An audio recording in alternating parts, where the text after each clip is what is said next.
Hello, thank you for coming to Ochi's. I love this little place. I'm gonna tell a story from my blog, Love Daddy, lovedaddy.org.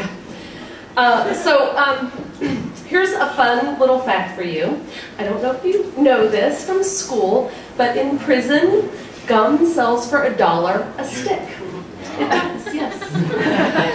The items that my dad, or number 1133944, wanted me to smuggle into him in jail, gum provided the highest rate of return with the lowest initial investment. Besides, I figured if I got busted smuggling in gum, I could totally talk my way out of trouble because, you know, a lot of people just carry gum in their bras. So, the prison, you know, gum, I don't know, it's illegal because, you know, you can make weapons and stuff out of it. It can be used as glue, so there's another little fact. So, the prison in Huntsville, Texas is about 40 miles north of where I grew up. And aside from the record number of executions, it's pretty much just like school. It's got, you know, guns, hardened criminals, razor wire. It's fabulous. Everybody there, though, they're like stereotypically Texas friendly. There's this example, this very heavy-set pot-bellied guard with this big white handlebar mustache and a big 10-gallon hat, no joke. He inspects me every time I go visit, and he always looks at my driver's license, and he's like, "New York City, get a rope." I'm like, "Salsa, you're a guard. Like, what would you do if somebody just busted ass through this gate?" But I guess he figures that somebody would never be a girl in high heels from New York City. And she would never, ever smuggle in a jumbo pack of Wrigley's Juicy Fruit tucked inside the waistband of her very nice freshly pressed slacks from Express. Not her, no, never, she would never do that. So when his metal detecting wand went off right around there, I flinched. And he was like, "Oh, no, don't worry, honey, that's just your belt buckle." It's like, good, because I'm not wearing a belt. But Juicy Fruit wrapped in foil makes noise. I didn't know this, so I'm freaking out already. But I get inside, got my Juicy Fruit tucked away, so nice and safe, and I'm waiting for Dad to come around the corner. And so my dad, he comes around, comes into view, and he's like, he looks like shit. He's completely hunched over, can barely walk. And I'm like, oh my God, what the hell happened? He got into more fights, because that's what my dad does. He fights with guards, inmates, everybody. That's his job now. So I'm like, oh, Jesus, I can't see my dad like this. My heart is breaking. You know, this is my dad. So I'm waving, "Hi, Dad." But he just is like, ugh. And he just concentrates on this really pained walk. And just when I think, I'm not going to be able to take this, I'm going to burst into tears, my dad drops the charades. Ha ha ha! He starts dancing around. "See what happens if you don't visit me more? I'm an old man." My dad, who's in jail, is also deaf, by the way. Gets better.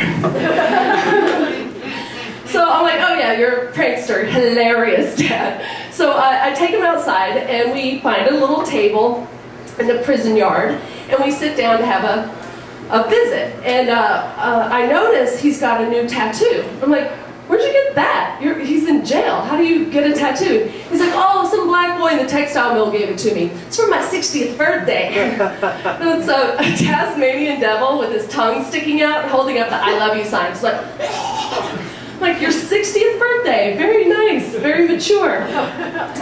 So I'm like, "But oh, your 60th birthday, I have a surprise for you. I have gum." He's like, ooh, he's like, reaches out excitedly for it. You know, I make sure the coast is clear and I get the gum out. And Dad, like, takes the stick out, plucks it in his mouth, and he just is overwhelmed by this taste of gum. He hasn't tasted gum in 5 years. He's like, ooh, like he's praising Jesus or something. Like, wow, it's a long time. It tastes different. Wow, it tastes different. And he looks at the pack and he's like, "Wrigley's. Yeah, that's the same. Wow, it tastes different." So I'm like, "Oh, that's great, you know, happy birthday, Dad. Got your gum in jail."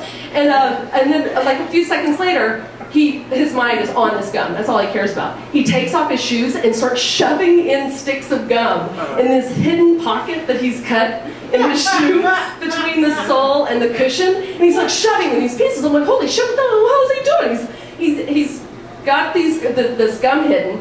And I'm like trying to divert attention. I'm like, the guards, where are the guards? What's he doing? So I'm like, oh, hey, look at the Hispanic guy with the horrifying facial disfigurement. What's he in here for? He's like, oh, him?